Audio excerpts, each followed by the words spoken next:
नमस्कार प्रिय विद्यार्थियों, यह कीर्तिमान एकेडमी ऑफिशियल यूट्यूब चैनल। मैं पूजा मैम आप लोगों के लिए आज लेकर आई हूँ सामान्य हिंदी, जो मोस्टली सभी परीक्षाओं में पूछी जाती सामान्य हिंदी। उस सामान्य हिंदी के अंतर्गत व्याकरण में है। आज का टॉपिक है भाषा, लिपि एवं व्याकरण। तो इसे कहते क्या, व्याकरण कहते किसे हैं, आइए पहले जान लेते हैं। मनुष्य के सभ्य होते हैं उसे अपने मन के भावों को व्यक्त करने की आवश्यकता महसूस होती है, तभी भाषा का जन्म हुआ। भाषा हमारे लिए बहुत ही महत्वपूर्ण है।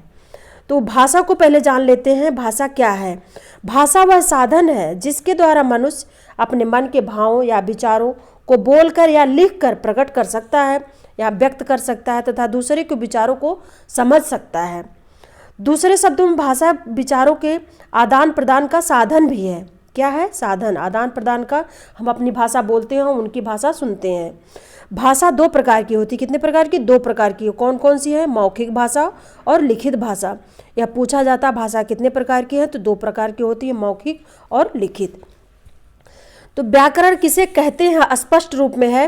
व्याकरण हमें भाषा के शुद्ध रूप का ज्ञान कराता है, जिससे हम जब सेंटेंस को बनाते हैं लिखने के लिए, पढ़ने के लिए, पत्र व्यवहार के लिए, तो सारी बातों का ध्यान रखना पड़ता है। अपनी बोलचाल की भाषा में तो हम बोल लेते हैं, लेकिन जब लिखना होता है तो उसको व्याकरण के दृष्टि से ही लिखते हैं। तो इसी तरह शुद्ध रूप का ज्ञान कराता है।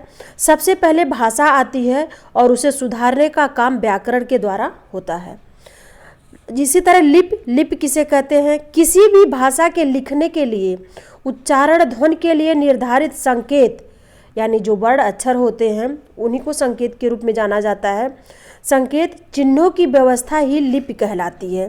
पहले भाषा सिर्फ बोलकर ही प्रयोग की जाती है, जो आज लिखकर की जाती है। आइए साहित्य के बारे में थोड़ा जान लेते हैं। साहित्य ज्ञान के संचित कोश को साहित्य कहते हैं। किसी भी देश की संस्कृति का ज्ञान हम उसके साहित्य के द्वारा ही समझ पाते हैं या प्राप्त करते हैं। इसी तरह वर्ण विचार को देखते हैं। प्रत्येक ध्वनि को अलग अलग करने से हमें छोटी से छोटी ध्वनि प्राप्त होती है, फिर इसके टुकड़े नहीं हो सकते हैं। इसी ध्वनि को हम वर्ण कहते हैं। कैसे? इसको छोटी से छोटी ध्वनि प्राप्त होती है जो बोलने से उसके हम टुकड़े नहीं कर सकते, उसी को हम ध्वनि कहते हैं। वह छोटी से छोटी ध्वनि जिसके टुकड़े नहीं किए जा सकते वही वर्ण कहलाती है। वर्ण के कितने भेद होते हैं? तो वर्ण के दो भेद होते हैं, स्वर और व्यंजन। कितने होते हैं? दो। कौन है? स्वर और व्यंजन। इसी तरह स्वर, पहले आइए देख लेते हैं स्वर के बारे में। जिनके बोलने से हवा सीधे बिना किसी रुकावट के बाहर आती है उन्हें हम स्वर कहते हैं। जैसे छोटा आ, बड़ा आ, छोटी ई, बड़ी ई, छोटा ऊ, बड़ा ऊ, री, ए, ओ, औ, यह स्वर है।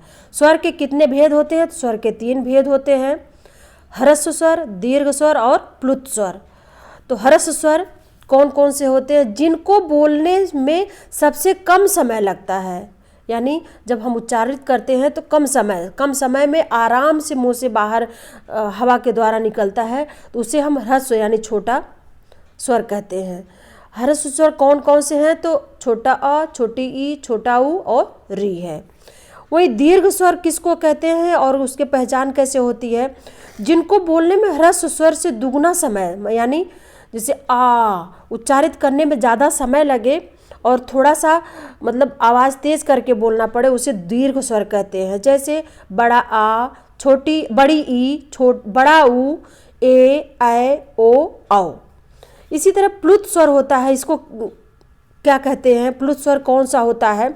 जिसको बोलने में तिगुना समय लगे, यानी दो से ज़्यादा, यानी ज़्यादा समय लगे, उन्हें प्लुत स्वर कहते हैं। इसका प्रयोग अधिकतर पुकारते समय लगता है। ओम, जैसे ओम शब्द का उच्चारण हम करते हैं ना, ओम, तो उसे ही प्लुत स्वर कहा जाता है। तो जो तीन की तरह चिन्ह बने होते हैं वही है प्लुत स्वर के अंतर्गत आता है। कुछ ऐसी ध्वनियाँ हैं जो ना तो स्वर है और ना व्यंजन है, जिसे अयोगवाह, अनुस्वार या अनुनासिक, विसर्ग, हलंत कहते हैं। तो आइए देखते हैं अयोगवाह कौन सा स्वर होता है। तो इसका अर्थ है योग ना होने पर भी जो साथ रहे, जैसे अंग और अहा, यह हमेशा शब्दों के साथ रहता है, अक्षरों के साथ रहता है, उसे अयोगवाह ध्वनि कहते हैं। इसी तरह अनुस्वार होता है अंक की बिंदी, जैसे चंदन ऊपर अंक मात्रा लगाते हैं, तो उसी तरह इसका उच्चारण नाक से होता है। अनुस्वार का उच्चारण नाक से होता है। जब हम उच्चारित उस शब्द को करते हैं तो उसमें नाक से जो वायु निकलती है, आवाज़ निकलती है, वही है चंद्रकाट बिंदु यानी अनुस्वार होता है। जैसे अंगूर, अंगूर नाक से आवाज़ आ रही है तो वही हो गया अनुस्वार स्वर। अनुनासिक कौन सा होता है? तो अनुनासिक स्वर होता है, मात्रा होती है जो चंद्रकाट अक्षरों के ऊपर, जैसे चाँद, चाँद शब्द के ऊपर चंद्रकाट बिंदु लगाते हैं, वही होता है अनुनासिक स्वर, जिसका उच्चारण नाक व मुंह दोनों से होता है। उसी को चंद्र, जैसे आँख, आंगन, ये सब शब्द जो है ऊपर बिंदु लगे हुए अनुनासिक स्वर होते हैं। इसी तरह विसर्ग को देख लेते हैं पहले। इसे व्यंजन के आगे लगाते हैं। किसको? विसर्ग को व्यंजन के आगे लगाते हैं, स्वर नहीं व्यंजन, ध्यान रखना, स्वर अलग होता है, व्यंजन अलग होता है। तो इसे व्यंजन के आगे लगाते हैं। इसका उच्चारण ह के समान होता है। जैसे प्रातः होता है विसर्ग, तो जो दो बिंदु लगते हैं उसी को हम विसर्ग कहते हैं। हलंत, हलंत क्या होता है? इसको व्यंजन के नीचे लगाते हैं। इसका अर्थ है स्वर रहित व्यंजन, यानी आधा अक्षर जो व्यंजन होता है उसी के नीचे हम जब लगाते हैं तो वो आधा हो जाता है। जैसे द्वारका शब्द लिखा है तो द्वारका में आधा हलंत लग गया है नीचे, तो वो आधा दा हो गया, तो द्वारका शब्द। इसी तरह इसका हलंत का प्रयोग होता है। अब आइए देखते हैं, स्वर हो गया, अब व्यंजन को देखते हैं। जिनके उच्चारण में वायु कंठ से सीधी बाहर नहीं आती है उन्हें हम व्यंजन कहते हैं। जिसका उच्चारण करने में वायु जो है कंठ से सीधे बाहर नहीं आती, टकराते हुए आती है हमारे मुख के सारे भागों से, उसे हम व्यंजन कहते हैं। यह कितने प्रकार का होता है? तो यह 3 प्रकार का होता है। आइए देखते हैं कौन कौन से हो 3 प्रकार। स्पर्शी व्यंजन, अंतस्थ व्यंजन और ऊष्म व्यंजन। स्पर्शी व्यंजन में कौन कौन से व्यंजन आते हैं? तो इसमें आता है क वर्ग यानी क, ख, ग, घ। इसी तरह चा वर्ग, च, छ, ज, झ। इसी तरह टा वर्ग और ता वर्ग और पा वर्ग, यानी चारों अक्षर होते हैं। दूसरा है अंतस्थ व्यंजन। अंतस्थ व्यंजन के अंतर्गत आता है य, र, ल और वा। वही तीसरा है ऊष्म व्यंजन। इसमें है खष्टी सा, बड़ा सा, खष्टी सा, छोटा सा और हा, जिसको दंत सा कहते हैं, तालव्य सा और मूर्धा सा और हा। ये ऊष्म व्यंजन के अंतर्गत आता है। इनके अतिरिक्त भी कई व्यंजन है ऐसे हैं जो अकेले नहीं बल्कि 2 व्यंजनों से मिलकर बनते हैं। वो कौन कौन से हैं, क्या कहलाते हैं? तो संयुक्त व्यंजन होता है, कहलाता है। जैसे क और खट्टी सा मिलाकर छ बनता है, कक्षा वाला छा, छतरी वाला छा नहीं, कक्षा वाला छा। आधा क और शा मिलाकर ही छा बनता है। वही द्वैत व्यंजन कौन सा होता है? द्वैत व्यंजन किसे कहते हैं? 2 समान व्यंजनों का मेल द्वैत व्यंजन कहलाता है। तो कौन कौन से है? जैसे कच्चा, लगातार आधा अक्षर और पूरा अक्षर लगातार जब आए तो उसे ही हम द्वैत व्यंजन कहते हैं। कच्चा, पक्का, चम्मच, ये सब जो है, सज्जा, ये सब तो द्वैत व्यंजन के अंतर्गत इस तरह से आते हैं। इसको पहचानने का तरीका ये है। आइए देख लेते हैं शब्द विचार क्या होता है। तो शब्द विचार वर्णों का ऐसा मेल जिसका कोई अर्थ होता है वो शब्द कहलाता है। यानी जिस शब्द का जिन वर्णों के मेल से कोई एक शब्द बने, सार्थक शब्द बने, उसका अर्थ पता चले, तो ऐसे वो शब्द कहलाता है। शब्दों के भेद कितने होते हैं? तो शब्दों के भेद 4 होते हैं।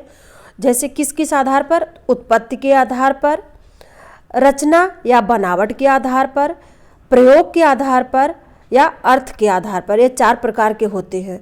तो आइए देखते हैं उत्पत्ति के आधार पर कौन कौन से भेद हैं। उत्पत्ति के आधार पर तत्सम, तद्भव, देशज और विदेशज होते हैं। तो और रचना के आधार या बनावट के आधार पर देखते हैं, इसके 3 भेद हैं। कितने भेद हैं? 3 भेद हैं। कौन कौन से हैं? रूढ़ शब्द, यौगिक शब्द और योगरूढ़ शब्द। आगे मैं इसको विस्तार से आपको बताऊंगी। इसी तरह तीसरा है प्रयोग के आधार पर। इसके 2 भेद होते हैं। कितने? ये परीक्षाओं में पूछते हैं, प्रयोग के आधार पर शब्दों के भेद बताइए।